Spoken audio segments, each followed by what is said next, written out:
everyone and welcome back to my channel. I have another makeup related video for you today.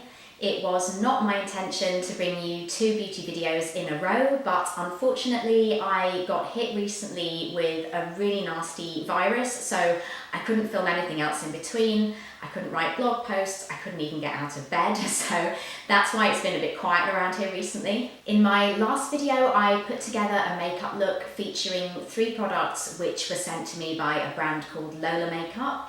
It was a super easy smoky eye look, so if you're interested in seeing that, I will link it here. Since then, Lola Makeup have very kindly sent me another 3 products to try. And I have also treated myself to a couple of new things, so I thought I would combine everything together and give you a sort of haul / first impressions of the products. I don't tend to splurge on makeup very often, but lately I thought my collection was starting to look a little bit tired and uninspiring, so I thought I would treat myself to a couple of nice new things for spring. So I'm going to start with the products that I was sent by Lola, the first being this BB cream. This has a very nice formula to it. It feels very lightweight on the skin. It has a lot of skincare benefits, so it contains hyaluronic acid to moisturize and plump up fine lines. It also has an SPF of 20. It offers a very light coverage, so if you already have fairly decent skin, this will just even everything out and conceal any minor blemishes. For me, the level of coverage probably isn't quite enough, although I can make it work with a couple of layers and then some concealer over the top. It only comes in the 1 shade, so it is meant to be a very light base and it's intended to blend with your skin tone. When I first apply it, it looks as though it's going to be too dark, but it does actually settle and blend in very well. The finish is radiant and healthy looking. It doesn't sink into fine lines, so it is a very nice product. Just for me personally, the coverage isn't quite enough. The next thing they sent me was this Infinite Lash Mascara. I am a huge fan of this. I love mascaras that offer a lot of length, and this one is seriously impressive in that department. It also has a really good formula. It defines the lashes really well without clumping. In my last video, I talked about Lola's Volume Mascara, which also does that, but I definitely prefer this one because, as I said, the length is so impressive. This also has added benefits to it. It contains vitamin E to nourish the lashes and bamboo to encourage regeneration. So all in all, this is a fantastic mascara and I'm really going to enjoy using this one throughout the spring. The final product I was sent by Lola was this lip pencil in the shade Nude Obsession. I wear a lot of nude lipsticks and this shade is perfect for complementing all of them. It's really easy to apply. The formula is quite creamy and soft. It contains jojoba oil, so I think that's why you don't get any of that dragging on the lips. There is also a lip brush on the other end of this, which you could use to apply your lipstick afterwards if you wanted to. I tend to be a bit lazy when it comes to using lip pencils, but they do improve the look and the longevity of your lipsticks.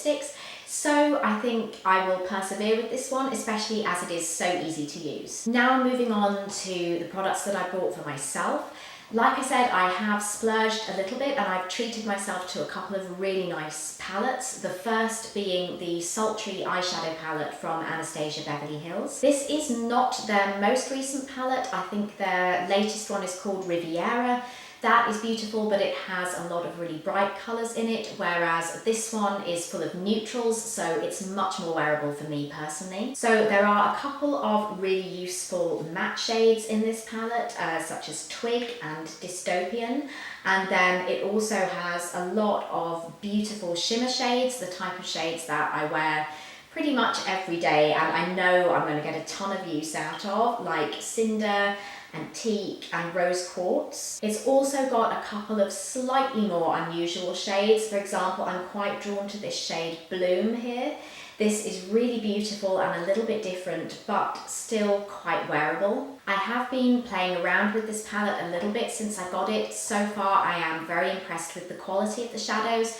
They're very buttery and smooth to apply, and they have a lovely silky finish. I think I'm really going to enjoy this palette, and I can see it being my go-to throughout the spring and summer. The second palette I got is the Too Faced Natural Face palette. The packaging and presentation of this is absolutely stunning. It is something that I've been lusting after for a while. There are 2 bronzers, 2 blushes and 2 highlights in this palette, all of which are very wearable. Even this very bright blush Pink Wink actually translates to a lovely healthy flush on the cheeks. They are quite pigmented, so you do have to be careful to use a light hand, but the quality of these is absolutely stunning and they blend beautifully into the skin. So this palette was a little bit of an extravagance, but I do really love it and I can use every single one of these shades here, so I'm confident that I'm going to get my money's worth out of it. Finally, I have also bought myself 2 new lipsticks from MAC.